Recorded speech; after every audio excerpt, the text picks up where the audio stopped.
There is a divine money law, an unshakable decree from the kingdom of heaven, and only a few walk in the revelation of it. The majority chase money, but the enlightened few command it. Those who understand this law do not beg, they declare. They do not hope, they expect. For they know that money is not a master to serve. It is a servant that responds to the voice of spiritual authority. Say within yourself now, I am aligned with the divine law of supply. All channels of resistance to my wealth are dissolved by the power of God that goes before me. Every time fear whispers lack, answer it with law, not emotion. Fear is illegal under divine supply. Scarcity is not a reality, it is only a suggestion from the world of appearances. The divine never withholds, it only flows. But it flows where it is commanded, not where there is doubt. Just as electricity stands by, waiting for a switch to be turned on, heaven's supply stands by, waiting for a word to be spoken. Therefore speak, I now activate the divine circuit of wealth. I am wired for abundance. Money moves in my direction without resistance. The law is simple. Whatever you declare with authority, backed by faith, must organize itself to appear. Money is but matter, and matter is but obedient energy.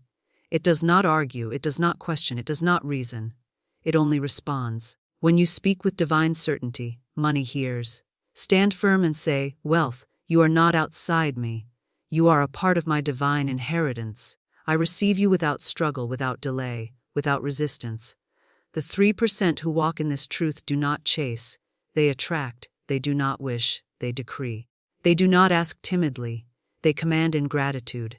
For they know that heaven backs those who speak as heirs, not as beggars.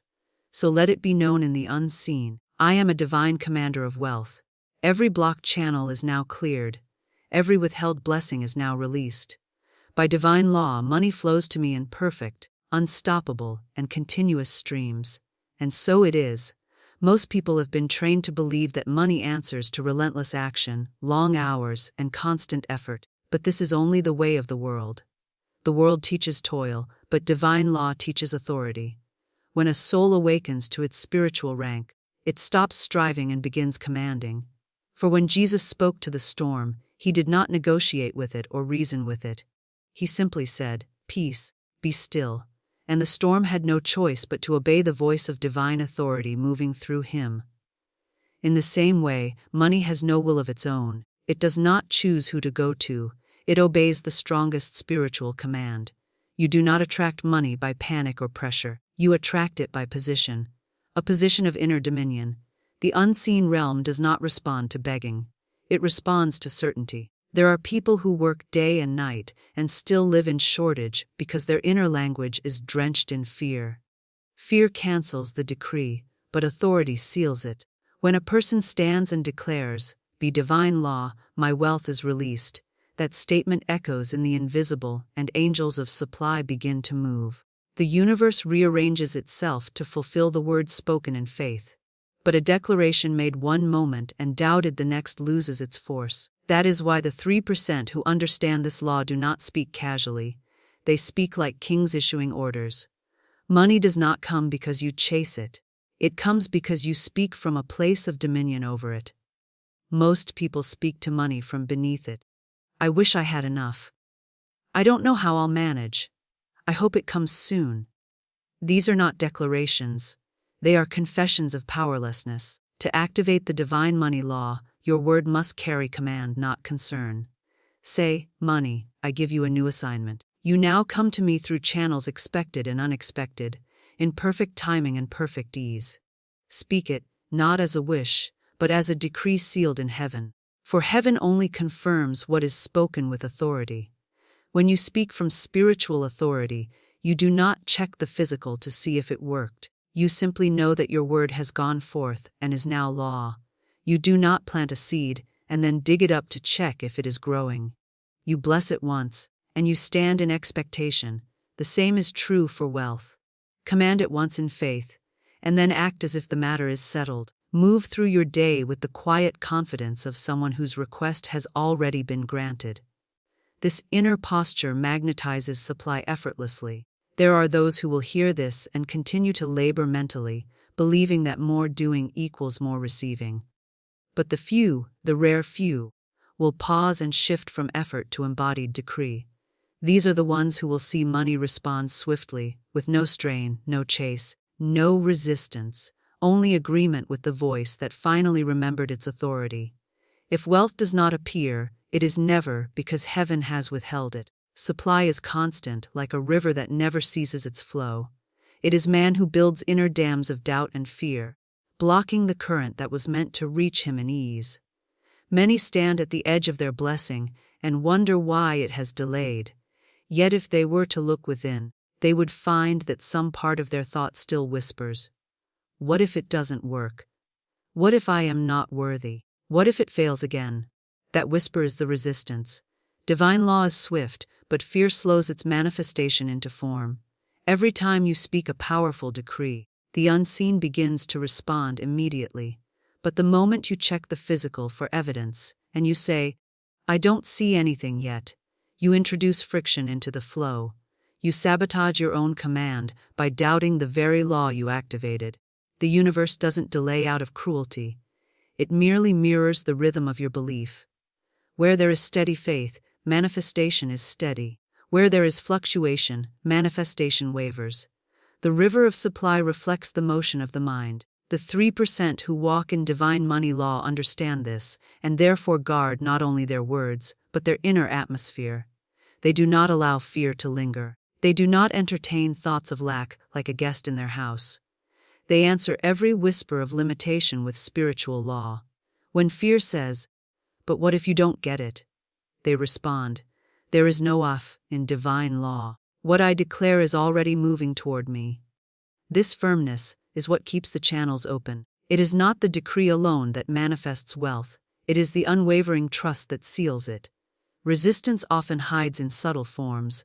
It shows up as impatience, as anxiety, as mental checking and calculating. You may not call it fear, but it is. Anytime you attempt to figure out how the money will come, you are stepping out of divine authority and back into human effort. The divine does not require your strategy. It requires your certainty.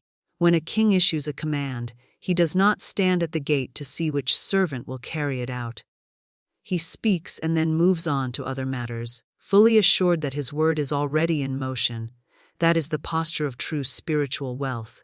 Say within yourself, "I release all inner resistance now. I drop every fear, every calculation, every mental struggle. I stand in pure expectation." When this inner release happens, money no longer needs to push through walls of disbelief. It flows unhindered because you have opened the way. And once the way is open, manifestation does not creep, it rushes. For wealth has always been ready. It was only waiting for your inner gates to unlock. If you desire abundance without delay, do not wrestle with the outer world. Clear the resistance within, and the outer will align swiftly. When the mind is free, supply moves like lightning. Once resistance is dissolved, the soul is ready to step into its rightful position, not as a seeker, but as a commander. Under divine law, man was never meant to plead for supply. Begging is the language of separation, but command is the language of inheritance. The moment you speak to money as something distant, something to be attained, you place yourself beneath it. But when you speak from your divine identity, you do not chase, you summon with quiet authority. Heaven responds not to desperation, but to recognition of rightful dominion. Say to yourself now, "I do not ask money to come. I authorize its release." This statement shifts you from the realm of hoping into the realm of decree. It is the difference between trying to open a locked door and realizing that you were holding the key the entire time. The key is not effort, it is conscious authority. Those who live in lack are often deeply active, constantly moving, constantly thinking, constantly trying. But the 3% who understand divine law can sit in stillness and yet activate more supply through one powerful, aligned word than others do with years of striving. Money is not the prize. It is a servant of your divine assignment. When you remember this, you stop treating it as a master to be impressed or convinced. You stop performing spiritually, hoping money will notice your affirmations. Affirmations are not for convincing money, they are for convincing the self of its authority. Once the inner self believes, money responds automatically. Divine law is impersonal, it does not pick favorites, it simply mirrors the level of spiritual command being issued. People say, "I hope money comes," but that is not the language of divine alignment. Instead, speak with sovereignty, money. You are now commanded to appear through channels seen and unseen, in complete harmony with divine order. You are not separate from me, you are included in my spiritual jurisdiction. Speak it not once with doubt, but as a decree sealed with finality. You are not forcing money, you are activating its obedience. In the realm of the divine, everything recognizes hierarchy. Spirit governs matter. Thought governs form. Faith governs manifestation. When a soul stands in the authority of spirit, all matter rearranges itself to support that decree. Money cannot argue with a spiritually awakened being. It has no will to resist. It only obeys the one who has remembered their divine station. This is why many people get small results. They speak as seekers, not rulers. Their words lack the electrical charge of certainty. The few who walk in this law are not louder, but clearer. When they speak, there is no inner contradiction. There is no, "I hope," behind their, "I declare." Their word is clean, their faith is linear, and therefore their manifestation is swift. This is the shift, from asking life to happen, to authorizing it to unfold. The moment you step into this sacred realization, wealth can no longer delay, for it has received its instruction from a soul that finally remembered who speaks. Every word spoken in faith becomes a living decree that travels into the unseen and begins constructing the reality it represents. The invisible realm is not vague or passive.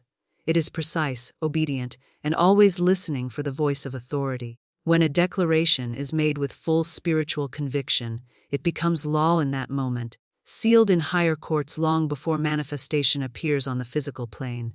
Heaven does not operate by emotion, it operates by covenant. And your word, once spoken in alignment with divine law, becomes a covenant contract. Yet many speak but do not seal. They declare but leave the decree hanging in uncertainty. Their words are powerful, but their follow-up thoughts cancel the contract. Every time you say, "I don't know if it will work," or "I hope it comes soon," you are filing a reversal notice in the spiritual realm. The decree stands, but your doubt sends a second order that pauses its fulfillment. The divine is not withholding. It is waiting for a word that remains unchallenged by the speaker. Florence Scovel Shinn said, "Your word is your wand." But what many overlook is that the wand only works when pointed with direction and certainty. A half-hearted decree carries no charge.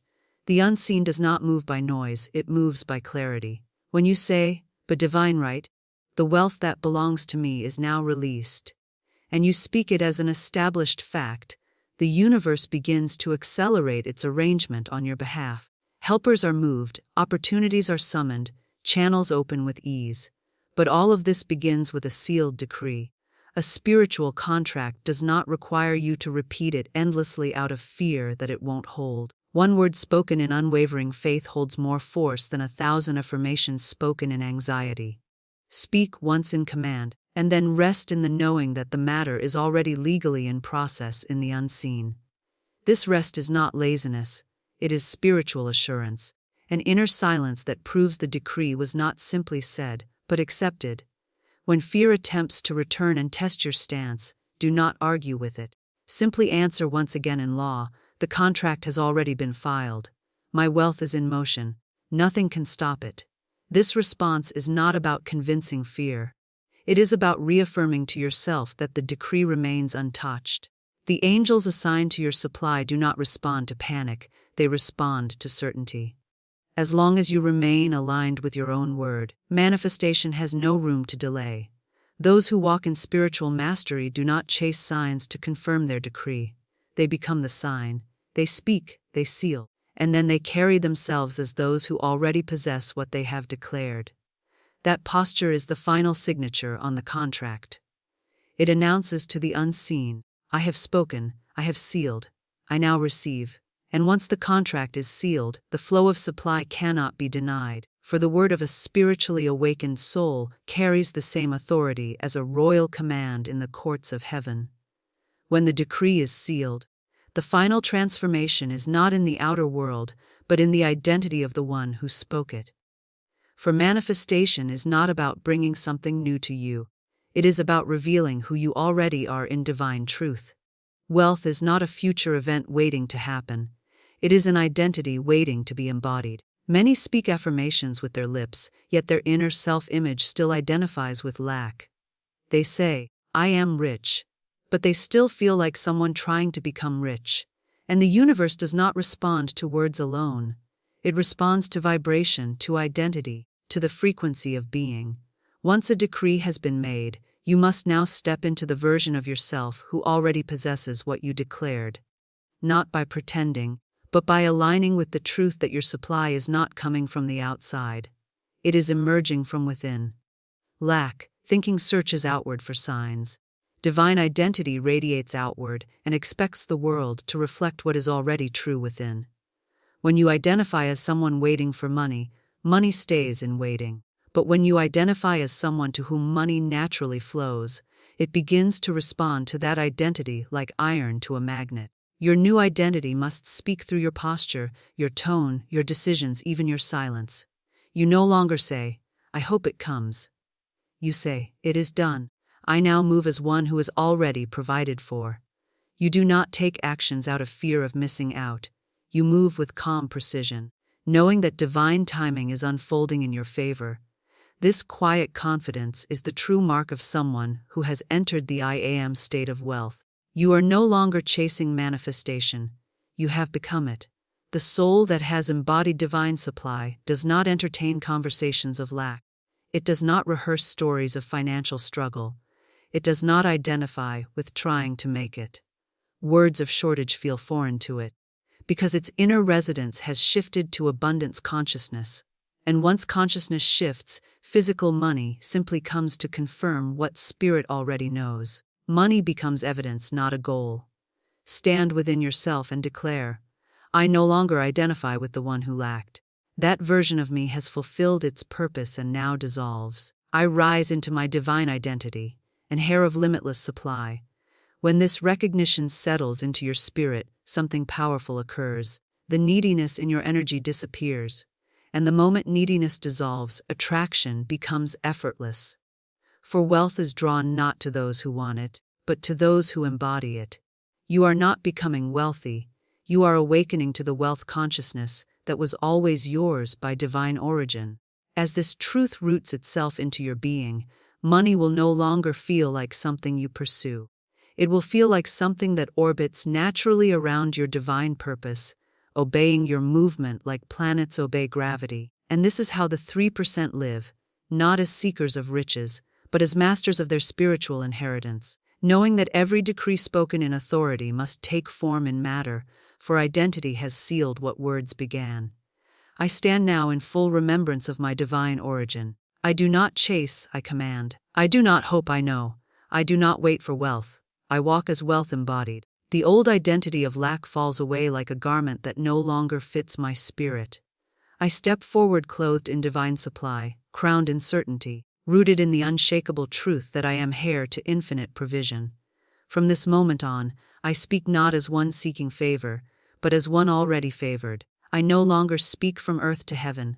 I speak from heaven to earth. I decree and it manifests. I speak and it obeys. I declare and it appears. Every word I release in faith travels like lightning into the unseen and returns clothed in form. I now seal this entire revelation in the highest spiritual authority, saying, "Be divine law, all channels of wealth are permanently open to me. No resistance remains. No delay has power. My supply is released. My inheritance is active, and I walk in unstoppable abundance." And so it is. Let the universe bear witness. I have spoken, I have sealed, and I now receive.